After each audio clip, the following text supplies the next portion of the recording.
Hello everyone. तो 29 तारीख को आ रहा है खेसारी लाल यादव जी और प्रियंका सिंह का एक बहुत ही बेहतरीन वीडियो सॉन्ग जिसका पोस्टर आ चुका है और फुल वीडियो सॉन्ग का रिलीज डेट भी आ चुका है। और इस गाने को लिखे हैं कृष्णा बेदर्दी जी और इसमें गाए हैं खेसारी लाल यादव जी और Priyanka Singh ji.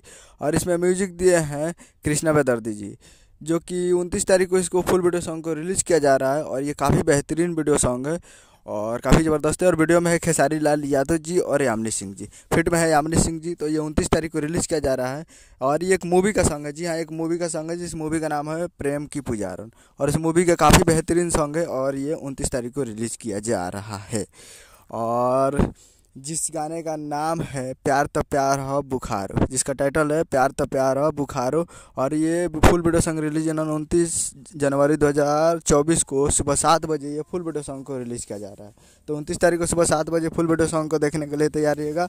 Captain watch hits present Bhojpuri YouTube channel पर फुल वीडियो सॉन्ग को रिलीज़ किया जा रहा है। तो 29 तारीख को सुबह 7 बजे कैप्टन वॉच पे तैयार रहेगा। उम्मीद करेंगे वीडियो चैनल को सब्सक्राइब बेल आइकन ताकि इसे खेसारी लाल यादव जी का लेटेस्ट वीडियो आता है। मिलते हैं अगले वीडियो में, तब तक के लिए जय हिंद जय भोजपुर।